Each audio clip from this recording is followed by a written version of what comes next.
వీక్షకులందరికీ నమస్కారం. నవంబర్ మాసమందు మీ రాశి వారికి ఏ విధమైనటువంటి గ్రహస్థితి ఉన్నది?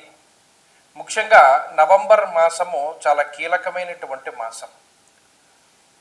ఈ మాసమందు అనేక గ్రహాల తాలూకు స్థితిగతులు, ఉదాహరణకి అతిచారంలో ఉండేటువంటి గురువు తిరిగి వక్రగతిని ప్రారంభం చేయడం, చాలా కాలంగా వక్రగతిలో ఉన్నటువంటి శనేశ్వరుడు తన యొక్క వక్రగతిని పూర్తి చేసి మరలా రుజుమార్గంలో సంచరించడం, కుజుని యొక్క స్థితిగతులు, రవి యొక్క మార్పు, ఇలా అన్ని గ్రహాలు కూడా తమ యొక్క స్థానాలని కొంత ప్రభావితం చేస్తూ ఉన్నాయి. ఉదాహరణకి ఈ మాసంలో ఉండేటువంటి గ్రహస్థితిని గమనిస్తే 10వ తారీఖు దగ్గర నుండి బుధుని యొక్క వక్రగతి ప్రారంభమవుతుంది. అయితే ఈ మాసంలో బుధుడు వక్రించి ఉన్న రుజుమార్గంలో ఉన్న తులారాశిలోనే బుధుని యొక్క సంచారం ఉన్నది.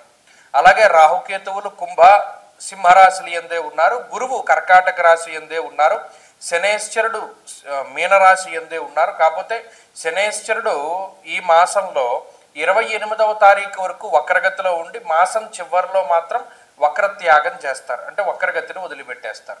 ఇవి ఫిక్స్డ్గా ఉండేటువంటి గ్రహాలు. వీటితో పాటుగా శుక్రకుజులు కూడా వృశ్చిక రాశి ఎందే ఉన్నారు. అంటే మీరు గమనించండి, గురుడు, రాహువు, కేతువు, శనేశ్వరుడు, కుజుడు, బుధుడు, అలాగే ఈ మాసమందు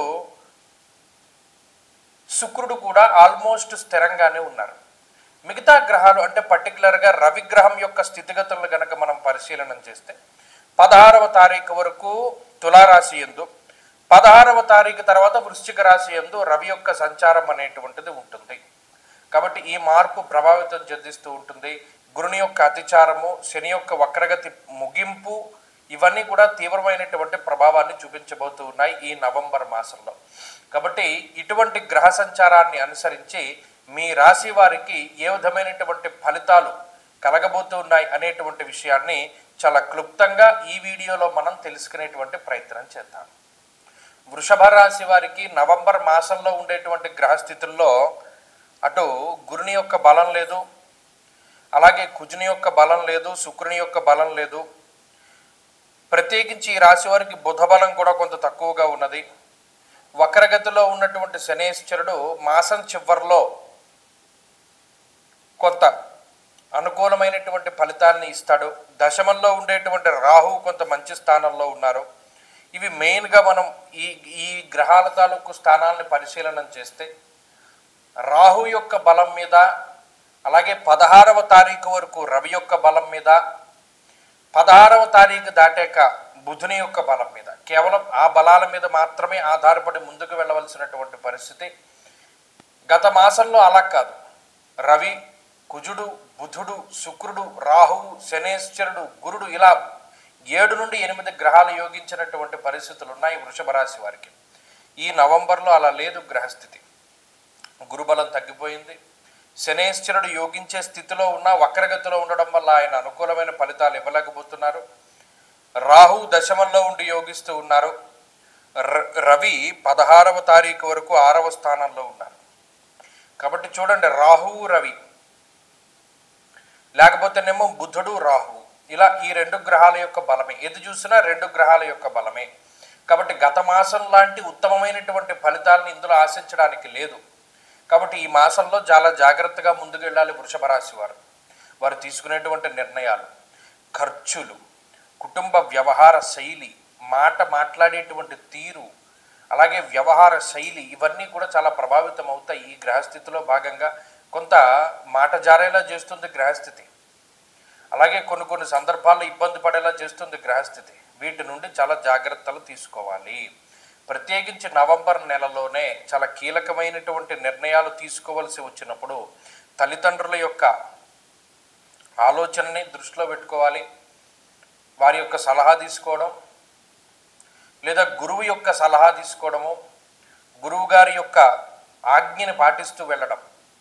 ఆత్మబుద్ధి సుఖం చేయవ గురుబుద్ధి విశేషత అన్నాడు.